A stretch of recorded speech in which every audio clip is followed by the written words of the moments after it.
Sabi nga nila, those who fail to plan, actually plan to fail. Yung walang plano, actually may plano. May plano silang mabigo. So may plano dapat for the month, for the year, for 10 years. Ang mga estudyante may plano para sa isang semestre. Then you plan for a career. What's your plan for your family? Anong plano para sa sarili? At may plano na ba tayo para sa retirement? Kaya maraming mga pangangailangan ang biglang dumarating nang hindi natin matugunan, walang kaplano-plano. So ano ang plano nyo para sa inyong buhay? Kung hahati-hatiin ang natitira pang panahon ng ating buhay into 5 or 10-year segments, ano-ano ang gusto nyo mangyari? Siyempre, hindi naman lahat ng plano natin, yun ang mangyayari. Pero may plano ka, meron kang sinusunod na direksyon, meron kang goal, which you cut down into achievable objectives, and then to-dos and not to-dos, hanggang nabubuo yung panahon, nakikita mo, nabubuo rin yung plano. Proverbs 16:20, if you know what you're doing, you will prosper. So how do we plan? First of all, know. Be knowledgeable. Bawat alam ng ating isip ay parang isang kasangkapan, isang tool na nagpapadali ng trabaho. Nagbubukas ng pinto, parang susi. Nag-aakyat sa isang mataas, parang elevator. Nagbibigay ng liwanag sa madilim. So know the facts of your life. Know your strengths. Know your weaknesses. And very importantly, know what you want. Ano ba talaga ang gusto mo sa buhay? Lagi marami nagtatanong sa akin, ano po ba ang mahalagang qualities ng isang lalaki o babae para i-consider ko na maging asawa? And I always answer the same way, what can you not live without? Yung talagang hindi ka mabubuhay pag wala yun sa partner mo, dapat makita mo sa kanya. And then dapat alam mo rin what you can live without. Gusto mo lang, but you can live without. So don't have a partner that doesn't have what you cannot live without. Kaya dapat alam mo talaga kung ano yung gusto mo. Marami kahit sa pag-aasawa, hindi napapatama ang pagpili o ang pagpapakasal kasi hindi naman nila alam kung anong gusto nila sa buhay eh. Na-in love lang sila dahil makapalang kilay. Dahil maganda ang boses, dahil text ng text, dahil thoughtful. Pero mamaya naghihiwalay, nagkakagalit, o impyerno ang buhay together. O kung hindi man impyerno, boring, pinagtsatsagaan na lang. Total, mamamatay din tayo pagdating ng araw. Tapusin na lang to. Ganun lang ba yun? Minsan ka lang mabuhay. So what do you want? Do you want, halimbawa, to have material success? Then huwag ka mai-inlove sa taong walang ambisyon kahit gaano kakapal ang kilay. What do you want? Do you want yung mga matatamis na mga sandali araw-araw? So pwede ng tamad, basta thoughtful. Diba? So what do you want? It must be clear. At dahil tayo nilikha ng Diyos na unique, meron tayo talagang kanya-kanyang gusto at kanya-kanyang ayaw. So don't have anybody na meron nung talagang hindi mo pwedeng pagtiyagaan na may ugaling ganun. Kahit marami pa siyang qualities na maganda pero hindi mo pwedeng pagtiyagaan yung ganito niyang quality, then have someone else. Or don't have anybody at all. Importante na nasasabi natin yon. No. Very importantly, know yourself. At kung may papakasalan ka o magiging business partner, matagal na pagsasama yan, know the other person. Hindi yung parang suntok sa buwan. Kailangan may facts. And over and above knowledge, be discerning. Hindi lahat ng bagay nalalaman, pero yung mahalaga, nararamdaman. Kailangan may pakiramdam ka. Ito bang gagawin kong negosyo? Kahit sa alam ko maganda, pero ano ba yung nararamdaman ko? Ano ba yung kutob ko? Spiritual beings tayo. Nilikha tayo sa image ng Diyos. Meron tayong espiritu. Kaya meron tayong ibang dimension ng pagsukat sa mga bagay. Hindi lang yung knowledge by facts. But what does your spirit tell you? Ano yung iniisip mo na tapos baligtad yung nararamdaman mo? Napakarami mga tao, pagka napatunayan na nila ang isang mali, tsaka nila sasabihin, sabi ko na nga be, may nakukutuban na nga ba ako dito sa taong to eh. May nararamdaman na nga ba ako. Pero hindi nila yun in-operationalize. Ang in-operationalize nila yung what they know, or what they see, or what they hear. So be discerning. Proverbs 16:25, sometimes what seems right is really a road to death. Kaya lang halos patay ka na o naghihingalo ka na bago malaman mong mali yung daan na yon. Kaya hindi lang dapat alam, pinapaandar din yung espiritu, yung discernment. Therefore, you want to really plan and you want to invest in your plan, you invest time, talent, treasure in your plan, pray. Para sa prayer life mo pa lang, bago pa mangyari ang mga mangyayari, meron ng salaan. Napili na ng langit para sa'yo. Dahil alam ng langit ang punot dulo ng mga bagay. Kaya dapat lagi kang nakikipag-communicate sa kalangitan. Makiramdam, observe.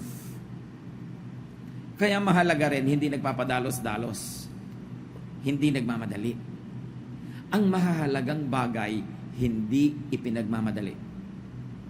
Malaki kasi ang damage pag nabuhol na, tapos saka mo pa lang uli kakalagin. Nailak na, tsaka mo uli bubuksan. Naikasal na, tapos maghihiwalay. Napirmahan na yung contract, tapos gusto mong umatras. Nag-down ka na agad sa condo na to, sa kotse na to, yung pala ayaw mo, then forfeited na. Yung reservation fee mo, may bayad. Pag laging nagmamadali. Kaya mga salesmen, lagi kami namadali para huwag na maisip lahat yung negative. The Lord never hurries us up, especially if it's about an important direction in life that we have to take. How else do you plan to succeed? Get God's approval for your plan. Kailangan approve ng Diyos, kailangan kakampay mo ang Diyos sa lahat ng project ng buhay mo, lalo sa malalaki. Check your motives against God's teachings. Anong bang motibo ko? Ano ba ang tayo ng motibo ko doon sa katuroan ng Diyos? You've got to check your motives against God's teachings. Proverbs 16:2, we may think we know what is right, but the Lord is the judge of our motives. So again, check your motives against God's teachings. Know God's word, because how can you check if you don't have a standard by which you will check? So alam mo ang salita ng Diyos, sa ulado mo hanggat maaari, para may pumapasok pa lang na isipin, alam mo na agad ay hindi ganyan ang gusto ng Diyos. Iba ang sinasabi ng Word of God. Psalm 119:11, I have hidden your word in my heart that I might not sin against you. Itinago ko na sa puso ko para pag may papasok sa puso ko, ay may tao na pala. May uupo pa lang doon sa upuan, may nakaupo na, yung salita ng Diyos. So kung hindi niya aaproban, hindi niya aalukin, hindi niya tatanggapin, hindi na pwedeng pumasok. Kasi may tao na, may laman na. Dapat nauuna yung salita ng Diyos. Kasi kuminsan, pag nauna yung iba, lalo yung hindi yung kagustuhan ng Diyos, kahit dumating yung salita ng Diyos, nag-aalangan ka kung susundin mo. Meron pa nga tahasang hindi na susunod. Kasi may nauna na. Kaya dapat inuunahan. At yan ang halaga ng pagpapaaral sa mga bata sa Christian schools. Nauna na sa utak nila, nauna na sa puso nila yung Word of God. Pag darating yung mga temptations sa buhay nila later on, they will not be perfect. They will fall every now and then. Pero hindi kasing grabe at kasing haba at kasing tagal na mga fall nang hindi nauna yung salita ng Diyos sa isip nila. Magkamali man, mahihimasmasan din. Madapaman, bumabangon din.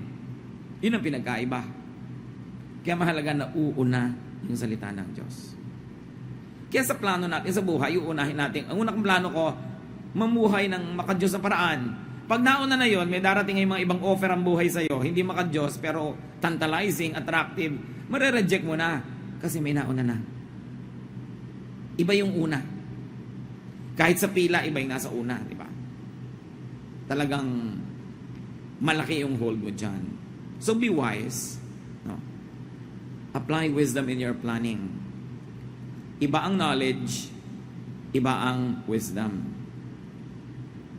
Yung wisdom, hindi nakukuha sa information yan. Hindi yan nakukuha sa alam ng mga facts. Ang tanging nagbibigay ng wisdom ay panahon, karanasan. Kaya mahalaga na hindi ka lang knowledgeable, you're also wise. At diyan, nagiging importante yung mga may karanasan at may edad na sa buhay na pag-uusapan natin maya-maya. Proverbs 16:16, it's much better to be wise and sensible than to be rich. Bakit kaya pinagsama yung wisdom and good sense tapos versus rich? Of course, hindi naman kontra ang Bible sa maging rich tayo. But this is when wanting to be rich is not the wise choice at the moment. Merong at the moment. Kasi kung minsan, wanting to be rich is the right choice at that time. Paano mo malalaman ngayon that it's not wise to want to be rich when pursuing wealth will destroy your relationship with God? Then it's not wise. It's not wise at this time to want to be rich. Pero ayan na, ino-offer na, ang bilis yumaman. Pero masisira ang lasyon mo sa Diyos. It's better to be wise and sensible than be rich in a way that will destroy your relationship with God. So do not use evil ways. Magpaplano ka na rin lang, huwag kang gagawa ng plano na merong evil devices. Magpaplano kang yumaman pero may deception. Magpaplano ka na manalo pero may daya. Magpaplano ka na mabuhay pero may papatayin ka. Kailangan walang ginagamit na masasamang paraan sa plano. Kasi di ba napag-usapan na nga natin, kailangan kakampi mo ang Diyos. Paano kanya kakampihan kung masama ang plano? Proverbs 16:17, God's people avoid evil ways and they protect themselves by watching where they go. Malayo ka pa naman, nalalaman mo na kung saan patungo yung landas na yan eh. Bihira naman yung biglang-biglang lumiliko sa mali. Usually alam mo na yung direction na yon. Dahan-dahan nagiging malinaw sa iyo na mali yun. Huwag na lang. Atras na lang. It's not worth it to destroy a relationship with God for wealth. Kasi kahit gaano karami yung pera mo, pag hindi ka naman pinayagan ni Lord na ma-enjoy yun, hindi mo rin ma-enjoy yung pera mo. Pero kung kasama ka ni Lord, gusto ka ni Lord pag-enjoy yan, kahit konti lang yung pera mo, na-stretch. Ang daming nangyayari sa konti. Iba na yung nabubuhay tayo sa favor ng Panginoon. Do not be proud in planning. Proverbs 16:18, too much pride will destroy you. So kung proud yung paraan mo ng pagpaplano, yung nagiging mayabang ka kahit sa sarili mo mga magulang, sa mga pinagkakautangan mo ng loob, sa mga dapat mong igalang, sino mga sasabing magtatagumpay ang ganong plano? And never plan for pride. Bakit naman po nagbabala kayo na ang laki-laking bahay ang ipatayo? Aba, syempre, para matalo natin yung kapitbahay natin, walang kwentang plano yun. Bakit gusto mong makatapos ang napakataas na pag-aaral? Uhaw na uhaw ko ba sa karunungan? Hindi. Para matalo ko yung mga pinsan ko. Pinakamataas ang title ko. Bakit naman kailangan natin ng kotse? Para makapagyabang tayo. Diba? Kahit sa ministry. Ba't kailangan natin magpatayo ng laki-laking building? Para kung pagyabangan pala yung iba, para patunayan mong ikaw yung pinakamahusay, walang kwenta yung ganong plano.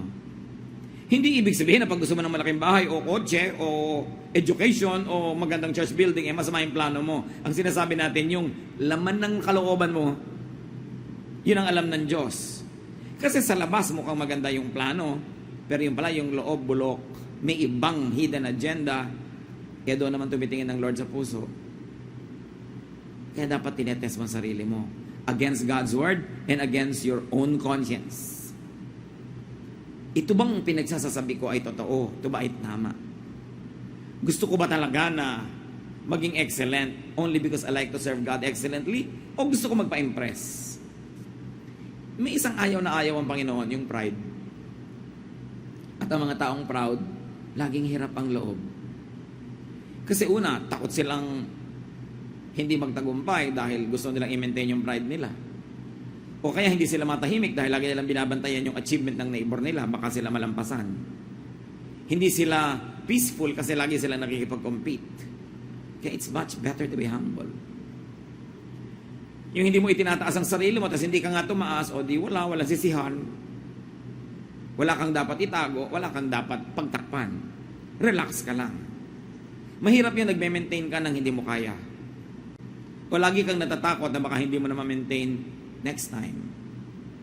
So don't ever leave space for pride when you plan. So pag nagpaplano tayo ngayon mga kapatid, tinatanong natin, para ano ba to? Para ba pangyabang? Do not plan with ungodly people. Psalm 1:1 says that, blessed is the man who does not walk in the counsel of the wicked, nor does he stand in the way of sinners, or sit in the seat of mockers. Pinagpapala ang mga taong hindi nakikipagmabutihan, nakikisangkot, nakikiisa sa mga masasama. Damay-damay kasi yan. Ang ganda ng plano, pero yung kapartner mo hindi mabuti, baliwala. I remember some years ago, there was a very successful developer of buildings, of condominiums. Tumawag siya sa akin, sabi niya, I have a very short question, Pastor, but I need your opinion. So, what is it? There's a very big business that I can do. And I support missions and missionaries and churches. And out of this project, I can support so much more of God's work. But there's only one question that's in my mind. So what was the question? The potential business partner is a man of another religion, a religion that we really cannot accept. We cannot even tolerate, not accept it. It's so different from the way we believe. And he also is very supportive of his religious missionaries. So sabi niya, so the business will be good for both of us if we are friendly in the boardroom. And what is your counsel? So sabi ko, okay, kikita ka ng maraming pera, makakasupport ka maraming missionaries and churches. Pero yung kapartner mo ganun din, makakasupport din siya ng maraming missionary and churches sa kakontra ng church natin. So magkaibigan kayo sa boardroom, pero ang mga missionaries nyo nagbabakbakan sa mission field. I don't think it's a good partnership. It was billions of pesos and this guy just canceled it. So sabi niya, yes, I suspected that that's what you'd say. So called off yung plano. Kasi yung mga kapartner, hindi ka lugod-lugod sa Diyos. Lalo naman yung magpapakasal ka, partnership yun. Tapos yung partner mo, hindi ka lugod-lugod sa Diyos. Para sa'yo, huwag kang matakot mag-cancel. Kahit may invitasyon na. Na-print na po yung invitation eh. I-refund na lang kita, anak. Huwag mo na lang ituloy yung kasal. Magkano ba invitasyon mo? Huwag yung dahil lang ganun, mapapahiya po kami. Mapapahiya din kayo pag naghiwalay kayo 5 years from now. Ngayon na kayo magkahiyaan. Para hindi lumaki yung damage. Tayo mga anak ng Diyos dapat free. Hindi ka napipilitang gumawa ng isang bagay dahil lang kahiyaan, dahil lang kasubuan. Behave like free people. We have been redeemed by the blood of Christ to be free. Ayaw mong kainin yung isang bagay, kakainin mo dahil nahihiya ka. Pwede mo nung sabihin thank you very much, I appreciate the idea, pero I really don't like to eat this. You're a free person. Basta polite. Hindi ka makakasakit needlessly. Hindi ang dami-dami mong ginagawa na labag sa kalooban mo na para kang isang alipin. Hindi ka na alipin kay Jesus. Reviewin nyo, anong mga pinagagagawa nyo na ayaw nyo naman? Set yourself free. Truth sets free. Jesus sets free. Basta yung the way you set yourself free is not hurtful to anybody or destructive. Pero tiyan mo yan, ikaw dapat pumili kung anong gusto mong ilagay dyan. Katawan mo yan, ikaw pumili kung saan mo gusto mong pumunta, sa libing, sa kasal, sa anong event, hindi yung nakakahiya namang tumanggi. Nabubuhay ka para maging matulungin, pero hindi ka nabubuhay para pagbigyan ang lahat ng gustong ipagawa sa'yo ng tao. Yung sunod-sunuran sa napakaraming mga tinig, yun ang maliligaw sa buhay. Yung ginagawa lahat ang gusto ipagawa sa kanya ng kapwa, yun ang walang magagawa para sa sarili. Kaya kailangan free ang tao. And you are free not to pursue any relationship that is ungodly. Kahit may mga sabit-sabit na dyan, ayusin na lang. Pero hindi dapat ituloy dahil lang napasubo na.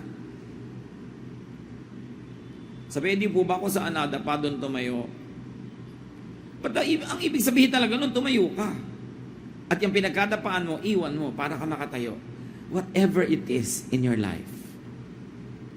I feel so strongly inside of me, mga kapatid, na may kinakausap ang Panginoon sa message na to. Dito mismo sa hall na to. Be free. Hindi kailangang ituloy ang pakikipag-partner sa hindi dapat. Sa hindi karapat-dapat at sa hindi marapat. Proverbs 16:29, don't trust violent people.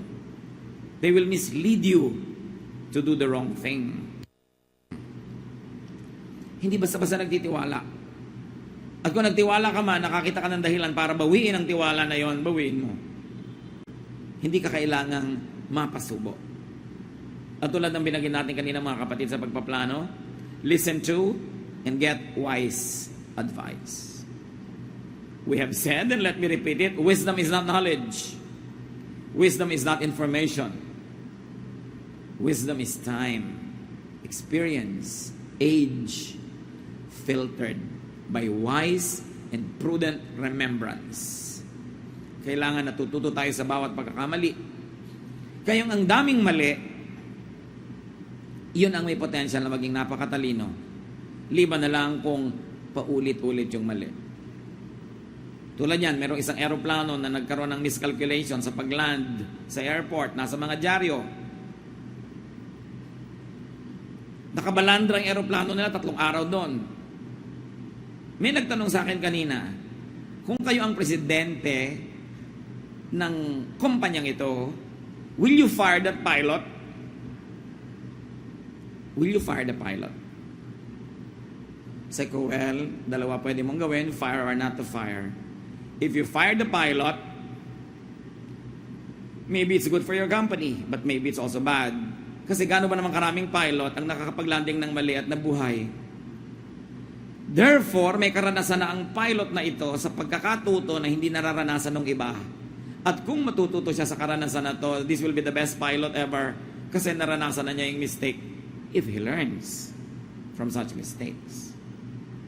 So siguro, re-reviewin ko yan.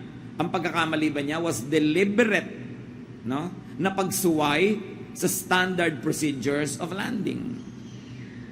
Kung sinadya, tinigasan ang ulo na pagsuway doon sa standard procedure, then maybe I'll fire him. But if it's an honest human error, the more error you commit, the less error you will commit again. Dapat kasi kinocross out man yung error na yun. Alam mo na yun. Alam mo na yun. Alam mo na yun. Kung ganun yung tao, asset siya. Tulad yun yung isang tao, ang laki ng pagkakamali niya sa isang company that cost them millions in sales. Na ipinatawag siya ng president, inunahan na niya yung president, dala-dala na niya yung resignation letter niya. Kasi ang laki nang nawala sa kumpanya. Inunahan niya talaga. Sabi ng president, bakit ka nagre-resign? Kasi po, ang laki ng mistake ko. Kaya nga kita pinatawag, ipopromote kita eh. After millions na nalugi sa company dahil sa mistake ko, ipopromote ako. Yes, because among all my employees, ikaw ang pinakamahalang matrikula para matuto. Bakit kita tatanggalin? Eh, laki ng investment ko sa'yo. Siguro naman, di mo na ulitin yung mali na yun. Naku, hindi na talaga. Tumani mo na sa isip ko. Yun, kaya ipopromote na kita. Alam mo na eh. Pero iba naman yung sa 7 nobyo, nakaka7 anak na kayo ng iba-iba. Hindi na yun gano'n. Ano? Parang paulit-ulit na lang. Wala ka ng... Mamaya may dumaan na naman komendat, in love ka na naman. Dapat natututo ka. So alam niya yung nagkakamali, valuable na person yun. But depende kung aanin niya yung pagkakamali niya. Hindi niyo agad tinatanggal, inaalis yung nagkakamali. Kung matalino yung nagkakamali, asset na yan. So listen to wisdom. Proverbs 16:31, gray hair is a glorious crown worn by those who have lived right. Liban na lang nagpaday. Sabi, alam niyo yung mga matatanda, meron talaga yung silbi. Kahit hindi yan marunong magbukas ng TV, kahit hindi yan marunong mag-text, kahit hindi makapag-Facebook, although marami na rin nag-Facebook, may alam yan na hindi nyo alam. Na hindi nyo malalaman hanggang di kayo tumatanda. Kaya dapat nakikinig. Iba ang karanasan. Iba yung karanasan na hinubog ng panahon. Sinala ng paglilimi-limi at pagninilay-nilay. At pagkatapos parang napakaraming nyog na kinudkod, ginata, naging latik. Ang dami mga latik na karunungan na matatanda, ikaw nyog pa lang dahil bata ka pa. So mahalaga makinig. Huwag magpapadalos-dalos. At mga anak, always listen to the advice of your parents. Because unless they're insane, your interest will be foremost in their agenda. At kahit hindi ka agree, pag naging magulang ka na, malalaman mo tama pala si nanay. Kasi naging nanay ka na, kaya mo nalaman. Mahalagang makinig.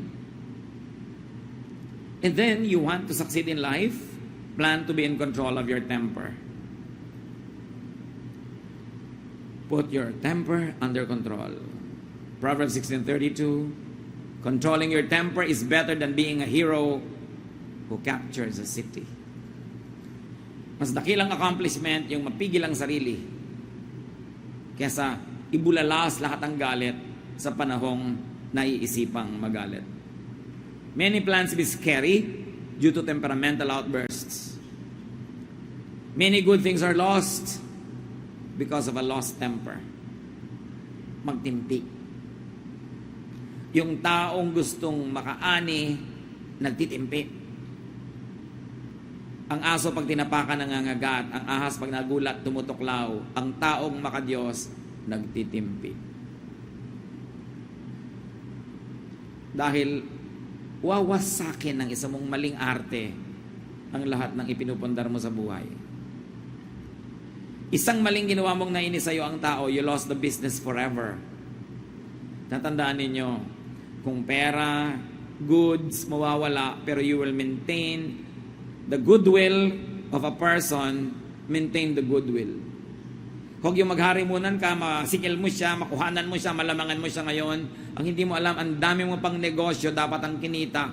Kung patuloy kanyang tinangkilik o inirefer sa mga kakilala niya. Pinakamahalaga relasyon. Walang hihigit sa magandang samahan. Kahit nalugi ka pa ng konti ngayon, yung tao naman, generally speaking, mabuti.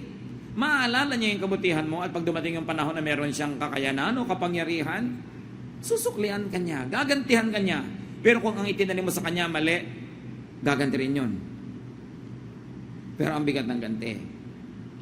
Yun yung mga sinasabi ng mga matatanda no, na naghangad ng kagitna, isang salop ang nawala.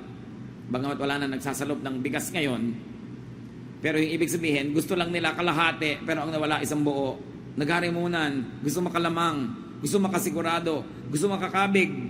Nakakabig ng konti, but their ignorance does not even make them realize what they have lost. Kasi ang itinatanim, inaani. Sino sa mga tao nakadil ninyo sa negosyo, sa buhay, ang nalamangan nyo? Yung at this point, this very minute, lamang kayo. Hindi nyo na i-deliver ang binayaran niya o kalahati lang din-deliver nyo. Akala nyo, okay na, tapos na, limot na. Hindi nyo nalilimutan nung taong na-offend. Inutangan nyo, hindi nyo na binayaran, akala nyo, nagkalimutan na. Hindi nakakalimot ang nagpautang. At kung makalimot man siya, hindi nakakalimot ang Diyos. Meron kayong sinaktan nun, hindi kayo nagsorry, akala nyo wala na. Hanggang ngayon, patuloy kayong sinisingil ng espiritu nung naganap. Kahit hindi kayo singilin nung taong na-offend. Dahil kung anong itinanim, siyang aanihin. So plano. Magplano ng mabuti. Maganda yung goal, maganda yung method, maganda yung pamamaraan, maganda yung technique. How can you go wrong? Pagganda ng pagpaplano sa buhay.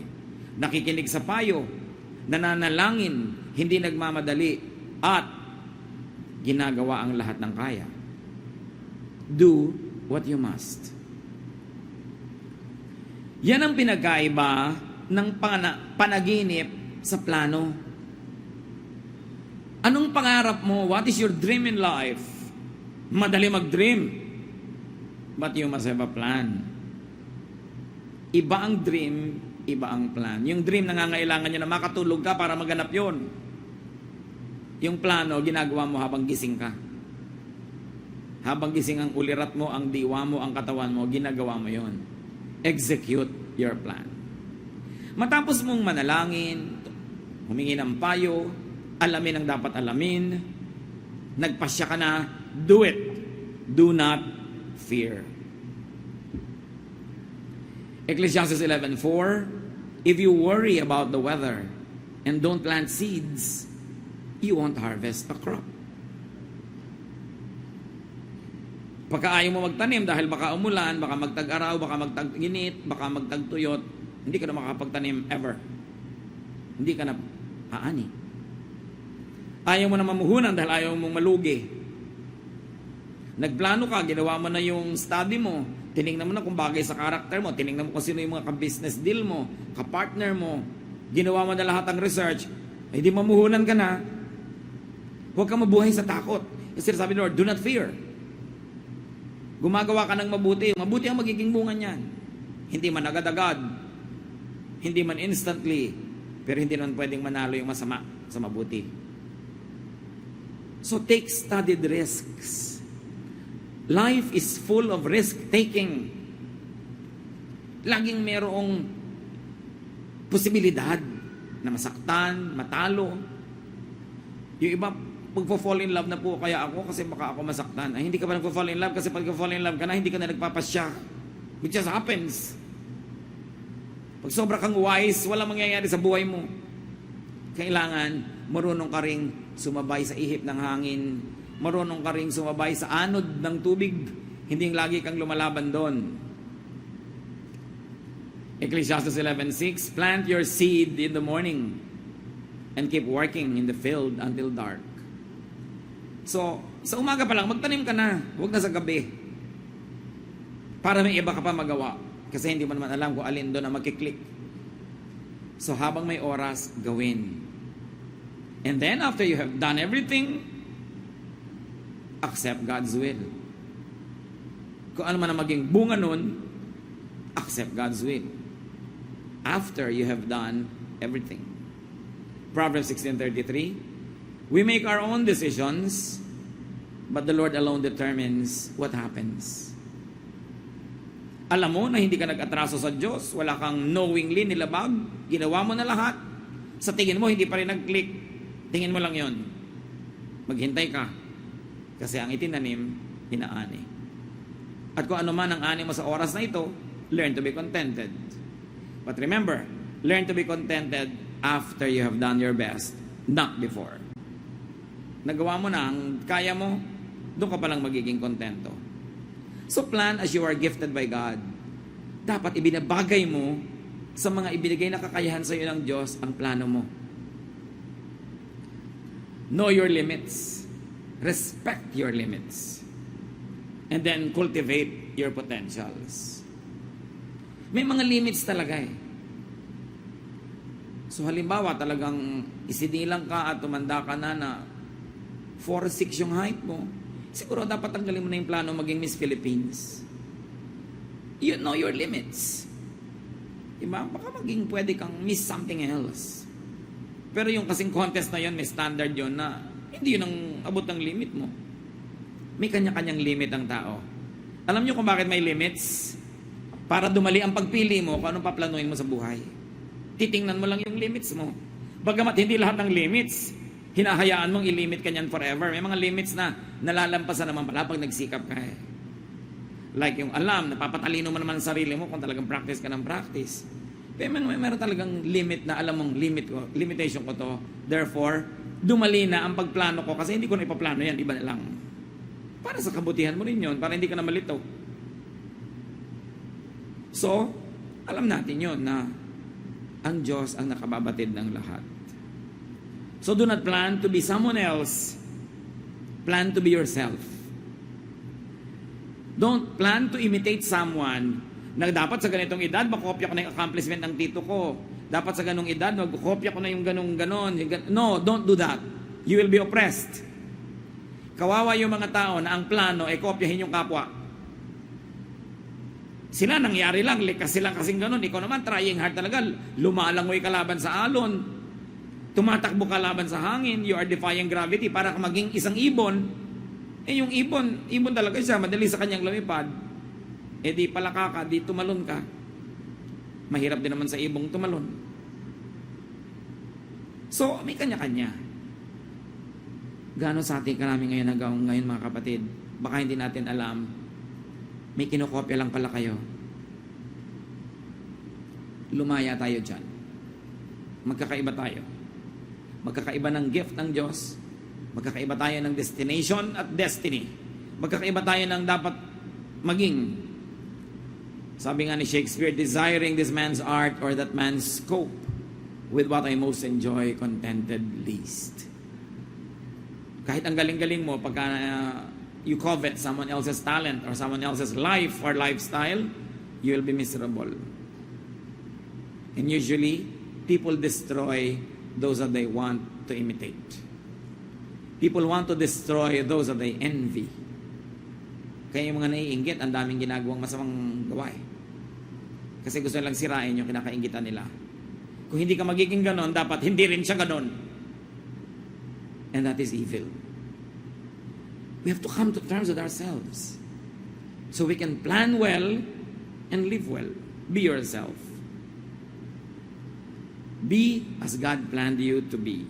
And very importantly, help others achieve their goals. Help others realize their plans.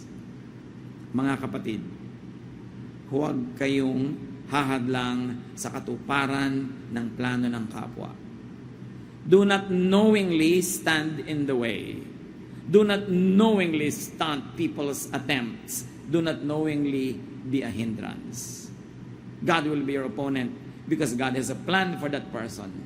And don't stand in the way because the Lord will tolerate no such kind of enemies. Mag-review tayo. Baka may mga taong nakahadlang tayo sa plano nila. Alam niyo ba na kumisan magulang mismo ang hadlang sa plano? Gusto ng anak maging ganito, pero gusto ng magulang maging ganun siya. Yung tao nakakaalam ng sarili niya, ng talent niya, ng hilig niya, pero i-impose ng nanay, kailangan maging dentist ka. Lahat ng kapatid ko, dentist. So, sinong naging sagabal sa katuparan ng plano ng anak? Ang nagmamahal na magulang. Kasi mali ang pag-define niya ng pagmamahal. Ang mga tita mo, mga successful dentist, gusto ko maging successful ka rin, therefore maging dentista ka. Eh, hindi naman pala yun ang calling ng tao sa buhay. Nakakabulag ko minsan ng pagmamahal. Akala natin, mas alam pa natin kung ano ikakabuti ng may sariling katawan just because mahal natin siya. Set people free. One of the best gifts that parents can give to their children is to set them free to pursue who they are. Hindi pa niya ikaw laging manaig. Kaya ang unang-unang nagaganap pag may isisilang na bata, nalalagot ang puso. Ibig sabihin, this person will be a distinct individual. This person will not have to be needlessly attached to you for life. That the first act of motherhood, of parenthood, is to cut the umbilical cord and let the child become his or her destiny. Eh kung gusto ng Diyos na ikaw laging masunod sa anak mo, di dapat wala ng patid. Di may 7 kang anak, di may 7 nakakabit sa'yo, lagi mong kasama. Kung sa kapupunta, kasunod mo sila. At hindi na sila kakain, yung kainin mo, yun ang makakain nila through the pusod. Kaya nga nilalagot ng Diyos. Yung nilalagot ng Diyos, huwag yung i-reconnect. Alam ng Diyos ang ginagawa niya. Hindi ibig sabihin na hindi na kayo magpapayo, magmamahal, magkakaroon ng togetherness. But you allow the person to be what God planned him or her to be. Maganda yon. Huwag tayong humadlang. Mga kapatid tayo, yumuko sa Panginoon at magbulay-bulay. Salamat Panginoon sa paalala na dapat kaming may plano.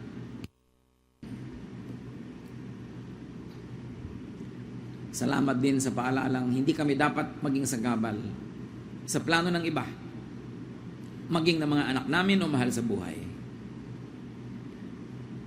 Turuan mo kaming hindi lang lumaya, kundi magpalaya rin ng aming kapwa. Patawarin mo kami kung may mga pagkukulang kami sa ganitong larangan.